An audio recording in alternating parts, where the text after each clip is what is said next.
Good morning to all of you. ज़रा सा देखिए, हम लोग डिस्कस कर रहे थे बहुत ही ज़्यादा important topic as per examination point of view. Waves हम लोग डिस्कस कर रहे थे, अगर आपको याद होगा वेव्स, है ना। तो waves very very important topic for the examination point of view. देखिए, अगर आप इसको समझना चाहें तो इसमें मेन कंसेप्ट जो इसमें डिस्कस करना होता है वेव्स में, एक तो ट्रैवलिंग वेव्स डिस्कस करना होता है, एक आपका जो है स्टैंडिंग वेव्स और different nature of waves we need to discuss. लेकिन एग्जामिनेशन में क्वेश्चन मेनली यही पार्ट से रहता है। क्लियर है। पर अगर आपने CSIR नेट JRF एग्जामिनेशन की तैयारी करें या फिर जो है IIT JAM की तैयारी करें या फिर गेट एग्जामिनेशन की तैयारी करें, once you prepare for either of the UPSC optional की तैयारी करें, कोई भी तैयारी करें फिजिक्स से related, the question belongs to this part only. Clear है। यहाँ पर देखिए, वेव जब हम लोग डिस्कस करते हैं ना, तो मेनली एक पैरामीटर बहुत ज़्यादा सामने आता है, that is nothing but simply called as a wavelength. Clear है। यहाँ पर वेवलेंथ सामने आता है, लेकिन प्रॉब्लम ये देखा गया है कि बच्चे जो है इवन मास्टर्स तक पहुंच जाते हैं, लेकिन वेवलेंथ का कंसेप्ट अभी तक जो है क्लियर नहीं रहता। तो इस वीडियो लेक्चर में मैं इन शॉर्ट आपको बताता हूँ कि what is the meaning of wavelength. Clear. तो फॉर एग्ज़ाम्पल ये देखिए ज़रा सा, ये कोई दीवार है जिस पे एक रस्सी मैंने बांध रखी है और यहाँ पर मैं ऐसे खड़ा हूँ, इसको मैंने झकझोर के हिलाया है, तो ये ऊपर हुआ और ये नीचे हुआ, रस्सी ऊपर भी गई नीचे भी गई। सिर्फ यहाँ नहीं जाएगा, लेकिन आगे वाले भी जाएंगे, मतलब एनर्जी जो है आगे तक पहुँच रही है। रस्सी ऊपर नीचे ऑसिलेट करेगा ना, आगे चलता है। सिमिलरली मतलब ये सोर्स है और ये रिसीवर है। क्लियर। अच्छा, ये आगे आगे भी क्यों ऑसिलेशन किया? क्योंकि हर रस्सी का पार्टिकल एक दूसरे से कनेक्टेड है, तभी तो एनर्जी ट्रांसफ़र हो रहा है। इसका मतलब अगर आप ऊपर की तरफ उसको जोड़ रहे हैं तो energy is moving forward also. इसका मतलब मूवमेंट ऑफ एनर्जी सिर्फ ऊपर नहीं है बल्कि आगे भी है। रीज़न क्या है? Particles are connected. Is it clear और नॉट? अब ज़रा सा ध्यान से देखिए आप, मैं ये मानता हूँ कि इतने सारे पार्टिकल हैं मेरे पास और ये सारे पार्टिकल इंटरकनेक्टेड हैं। ये वाला पार्ट सोर्स है और ये वाला पार्ट रिसीवर है।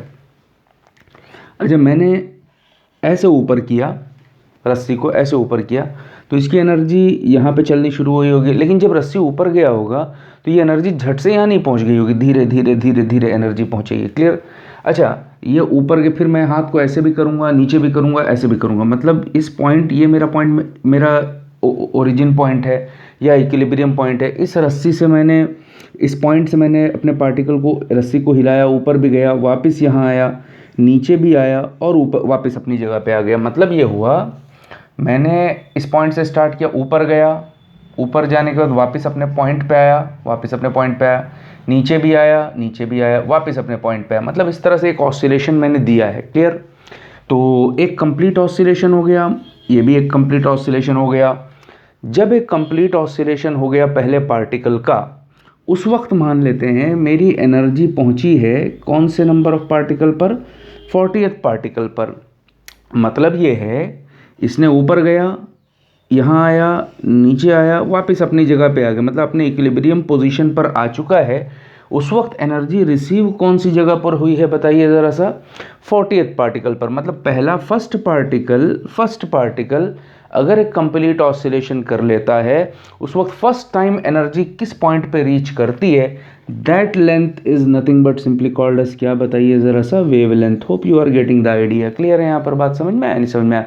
अच्छा, ये सारे वेव्स हम लोग जो डिस्कस करते हैं, इलास्टिक वेव्स डिस्कस करते हैं। इलास्टिक वेव का मतलब ये होता है, उसके पार्टिकल जब हिलाए डुलाए जाएँ तो वापस देखिए अपनी जगह पर आ जा रहे हैं, ऊपर गया, नीचे आया, वापस अपनी जगह पर आ गया, that is nothing but simply called as a wavelength. अच्छा, वेलोसिटी v से मूव कर रहा है एनर्जी, टाइम इसने t लिया है, ठीक है। तो length is equal to speed into time, lambda is equal to vt, this will be the relation. Clear है। यहाँ पर बात समझ में आया? मतलब फर्स्ट पार्टिकल कंप्लीट ऑसिलेशन करता है तो एनर्जी कहाँ पे रिसीव कर होती है? 40th पे। अच्छा, सेकंड पार्टिकल के बारे में अगर बात करें तो जस्ट अगला, फर्स्ट का मतलब 40 से रिलेट किया है, तो सेकंड किससे रिलेट हो जाएगा? 41st से, तो ये भी वेवलेंथ ही माना जाएगा। थर्ड के बारे में अगर हम बात करें तो 42nd हो जाएगा। भाई फर्स्ट अगर 40th तक पहुंचा रहा है तो सेकंड एक बात पहुंचाएगा 41, थर्ड जो है 42 तक पहुंचाएगा, तो फोर्थ कहाँ तक पहुंचाएगा? This is nothing but simply 43।